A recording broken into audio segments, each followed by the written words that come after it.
Hello and welcome to the Irish in the UK. Now, hay fever is something that affects a lot of us during this time of the year.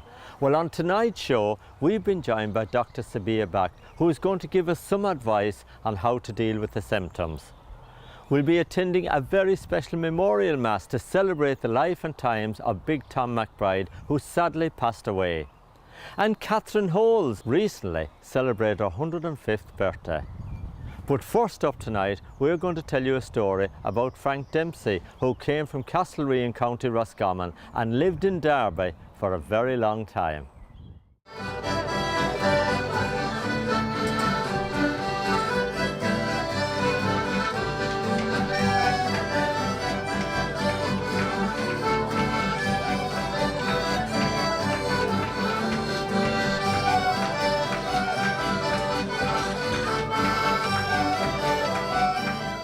Well, Frank was our youngest brother, and three boys and three girls, and Frank was the second youngest of the family, and born in Castlerea in County Roscommon, went to school locally, and then went on to become a fitter, welder and steel fabricator, having done courses at home, was working in Navan and in Galway. And in the late 80s, early 90s, he emigrated over to Derby in England.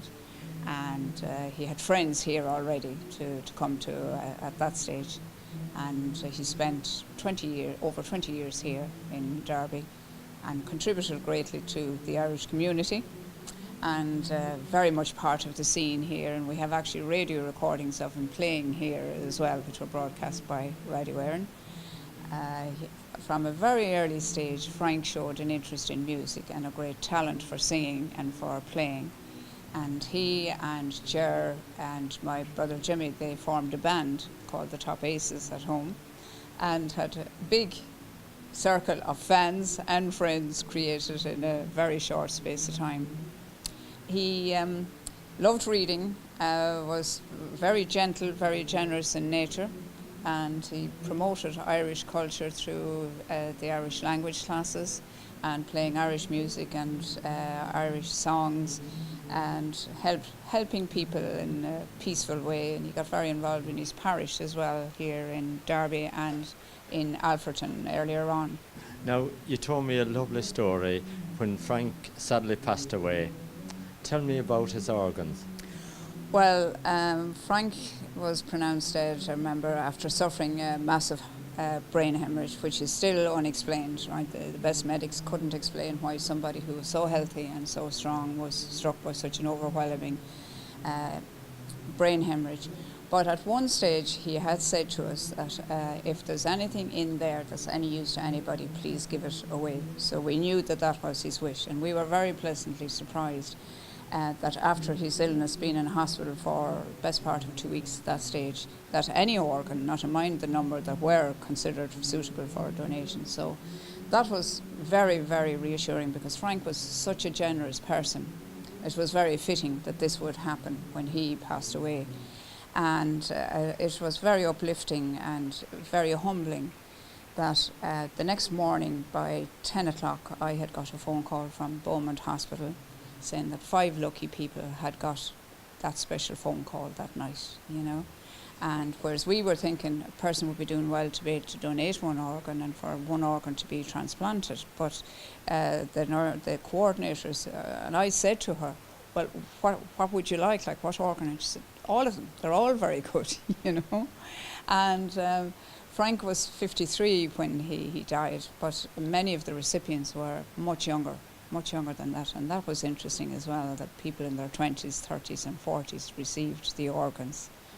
And the coordinator has been in touch with all of the recipients, and they're all doing extremely well, and some of them have been in touch with us as well, you know.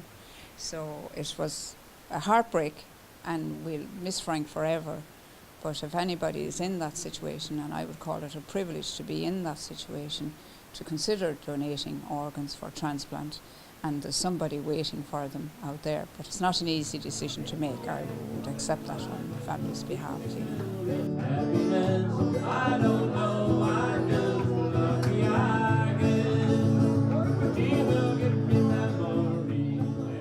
Now, Miriam, Frank was very, very popular here at the Derby Irish Centre. Yes, yes, he was for some 30 years, I think now, almost 30 years.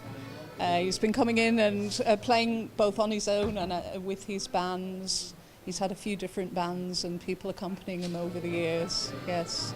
Now this is your idea here tonight, to get everybody to get together to give him a lovely tribute. 2 years ago he passed away, but tonight you're doing this lovely tribute in his memory. Yes, well, it was originally something I suggested because his family really, struggled to cope with the sudden, harsh death, and it was just such a shock. So I thought this would be a good way to help them heal, is to understand that while he was here, he had great friends around him, and we all remember him with fondness. And also that he had a lot of celebrity status here, which may be more so than Ireland, I'm sure, because he spent 30 years here as a musician and not quite so many, probably 5 or 6 in Ireland before that, and a few years after he went back home.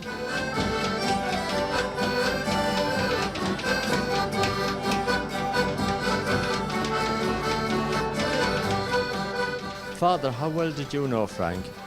Knew him very well over the years, from the music of course, but he was a parishioner of St Mary's. He used to come to the 11 o'clock as a rule. And I knew him then of course through the work he did, and through the music in this place, the Irish Centre.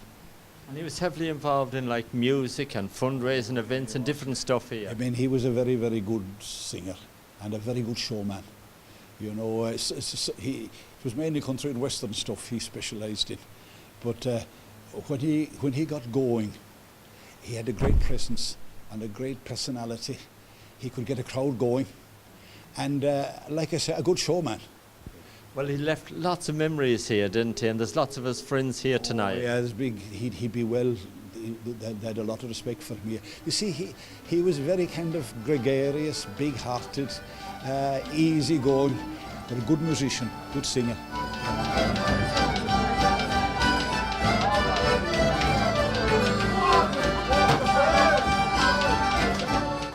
What a lovely story, and it was a very special night for Frank's family and all his many friends. May he rest in peace. Now, hay fever is something that affects a lot of us at this time of the year, and on tonight's show Dr Sabiha Bakht is joining us to give us some advice on how best to deal with the symptoms. Now today we're going to have a little chat about hay fever, because a lot of people suffer from hay fever during the summer months. Now, what is hay fever? So hay fever is basically an allergic reaction to pollen. And what are the symptoms? So the symptoms can vary from just having a sniffly nose or a congested nose, from headaches to sore eyes to teary eyes to an itchy throat, ear pain as well. And sometimes even skin rashes. Now, if you've not had hay fever before, can you just pick it up? So you can pick up hay fever at any time in your life, so it can be at any age, and it can also vary from year to year, where one year you might be okay, whilst another year it might be very bad. Now, what should we do if we've got hay fever? So there are lots of things you can do to help if you've got hay fever. So over-the-counter medications are the best way to go forward, so you can always speak to your pharmacist. The basic treatment is to just take some antihistamine, so something like some loratadine or some cetirizine, which are once-a-day formulations, normally is enough to cover most symptoms of hay fever. However, if that doesn't cover, there are other medications that you can use over the counter, which we can tailor to your actual symptoms. So if you've got a runny or a very irritated eye, there are things like allergy eye drops that you can use, that you can buy over the counter. If it is that you've got a congested nose or facial congestion or heaviness, then sometimes a steroid nasal spray is also helpful. And so you just need to speak to your pharmacist and they can try and help. Can hay fever be passed on? Not really, it's more of a genetic problem. So you can find that some people who have got other allergies can sometimes be more prone to hay fever, particularly those people who have got asthma. They can also have a close relationship with having or getting hay fever. How important is it to stay away from the countryside? Well, that's a difficult question to answer, but obviously the general advice is to only go out when you need to go out, but there are a few sort of supportive things that you can do just so that you can still enjoy the nice weather. So putting a bit of Vaseline around the tip of your nose will catch any pollen, and that will help reduce some of the symptoms of hay fever. Second thing is wearing things like sunglasses, particularly if your eye is irritated by the pollen. That will kind of provide a barrier to help with that. Other things you can do is obviously regularly shower and wash your clothes if you've been out for long periods of time, to wash any sort of pollen away from there basically. And obviously if you're at home, then obviously minimise opening the windows and the doors just to minimise the amount of pollen coming into the house as well. Now, morning and evening is the time when pollen levels are at its highest. Is there anything we can do to protect ourselves at those times? So just basically what I've just said to you at the moment, just a short while ago, with regards to sort of staying in, particularly at those times, would probably be beneficial, and obviously taking medication if you do have to go out for things like going to work and going out. Do you treat a lot of patients with hay fever during the summertime? Yes, we treat a lot of patients. A lot of the times patients come to us because they're unaware that they can get a great deal of things from the pharmacy. So as an initial point of contact, they come in to discuss, to see their GP to discuss things further, but actually they don't need to. A big thank you to Dr Sabiha Bakht for joining us on the show tonight, and we hope that her advice will help you to deal a little bit better with the symptoms of hay fever during the summer months. Now we'll see you in a few minutes.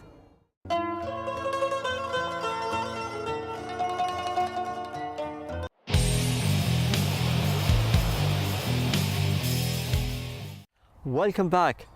Now, it's just over 12 months ago we started broadcasting the Irish in the UK, and I would like to take this opportunity to thank our sponsors Eurogold Group and the Lollavita Restaurant for their wonderful support. To everybody who has advertised on the show and supported the show in every way, and to you, our loyal viewers who are there with us week in and week out, a big thank you to you all. Now, a few months ago, sadly, Big Tom McBride passed away. So many people loved him and enjoyed his music. Well, Father Paddy McMahon in Chorlton, Manchester recently held a memorial mass to celebrate Big Tom's life and times.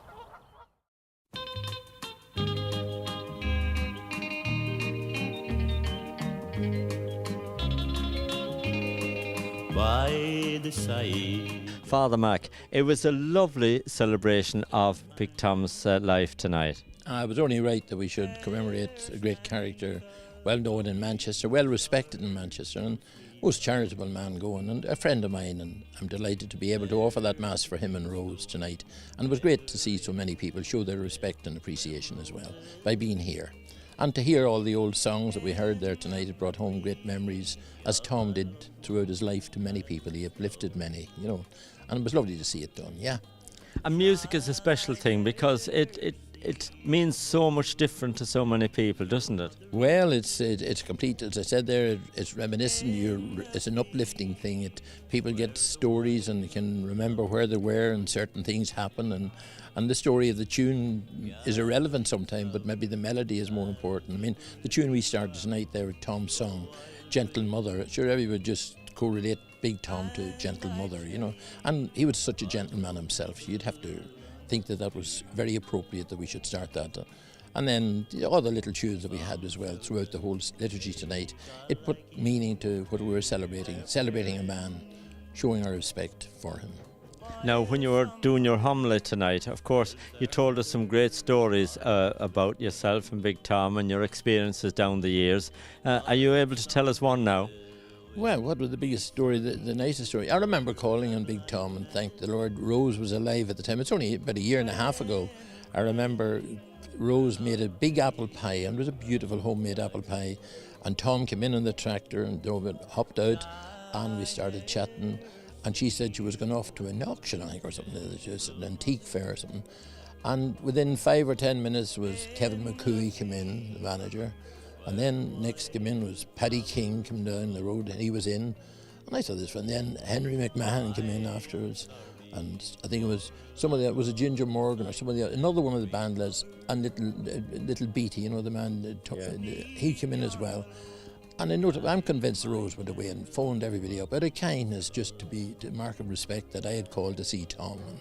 And they all wanted, and we're reminiscing, we scoffed the apple pie, that was the best part of it. It was lovely and it's great. And those are the little memories. Many people tonight, even here in the centre, were talking of their memories. Yeah. And tonight's celebration brought that all back again.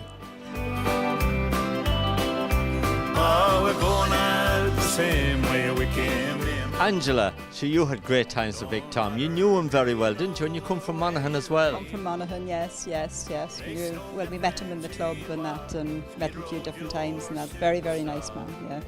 Gentleman, big gentle giant. And of course he had a massive following back in the 60s, 70s, 80s. Yes, yeah. Still to the day, I think.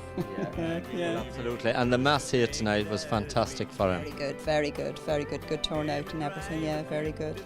Now, John, of course you and Angela, you ran a very popular club here in Manchester called the 32 Club, and it was a big favourite with all those Irish people back in the day. Oh yes, it definitely was. Yeah, with Tom and the mainliners, we had them three, 4 times in the club, yeah, and they were really good, yeah. So, yeah, but my first encounter with Tom was he came to a village, 3 Mile House, where I come from, and they played in the village hall. And on the way home they had a crash up the road near a place called Kirkahan, and I think they wrote there was a Zephyr that came in, so that went back a few years. So we wrote the Zephyr off and all the gear was in the car, so that was bringing the band members and the equipment in one Zephyr car, so things changed a lot after that. But he was fantastic, he was a fantastic gentleman, he was, yeah. And for a man that was so shy in private life, and when he went on stage, you know, he was just so much different. Yeah, he was completely different, wasn't he? He was yeah. But he loved talking to people and, you know, chatting and telling the stories, his father said there tonight, you know. But he was really down to earth, you know, fame never got to his head, which is a great thing to see in any individual. You know, he always remembered his roots, and especially what he done for that football club where he comes from, Orem, which is outside Castleblaney. He's just done wonders for that club, you know. He did play for Monaghan, you know. I never knew that. He played for Monaghan a few times, yeah. I think that's where he got his name, wasn't it, from playing the football, Big Tom, and that's what he's known then for, yeah.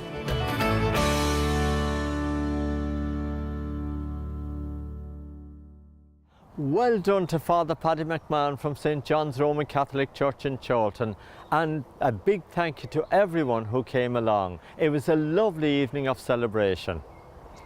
Now, Catherine Holes is a wonderful lady. She recently celebrated her 105th birthday, and we went along to her big celebration.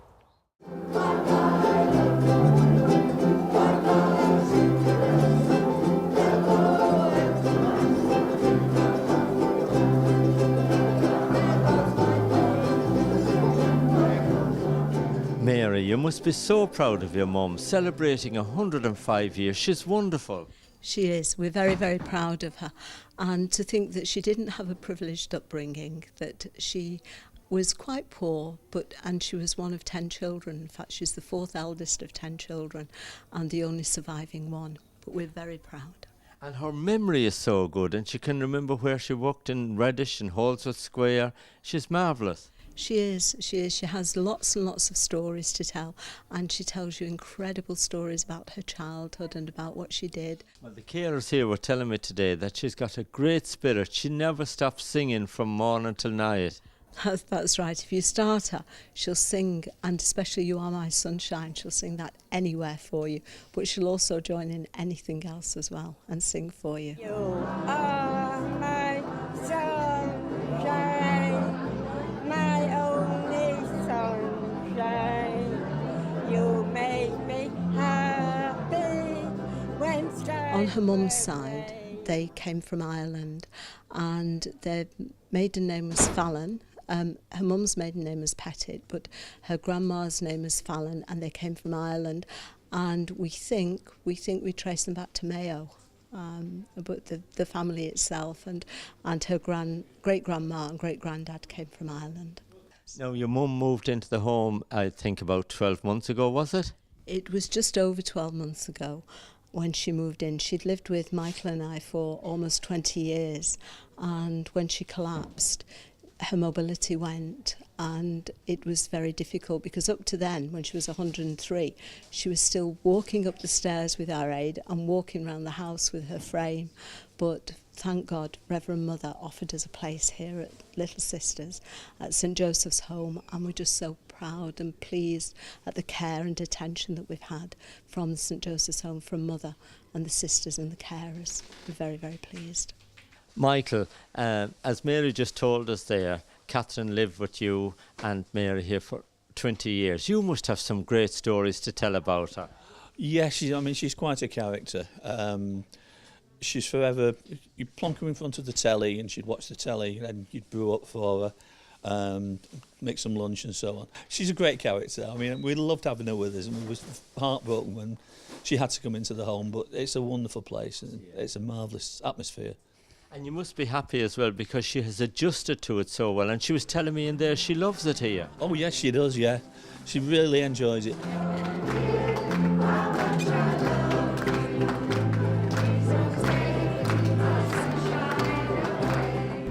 Catherine, are you enjoying your birthday celebrations? Yes, lovely. And I love the people that's come to and thank them all. I'll thank them all. Yeah, and my brothers and my sister. You've got all your nieces and nephews here. Yeah. Oh. Do you remember going to Reddish? I remember, yes, we lived in Gorton, and then my mother went to Longsight, and then we stayed in Longsight, and some of the boys got married, the girl got married, and then some moved to Reddish, and I work in Reddish now, yes. And did you like working in Reddish? Well, I started at the mill at 14, at the Oldsworth over there. Catherine, are you going to enjoy eating some of your birthday cake? Oh, well, yes. Oh, well, I'll enjoy it all. Yes, because it's lovely. I was surprised when I saw it, when I come in at dinner time, and they said, come and see your table. Oh, and when I saw it, it was lovely. Well, happy birthday to you, Catherine. Yeah. Happy birthday. Happy birthday. Happy birthday to you. Happy birthday, dear Catherine. Happy birthday to you.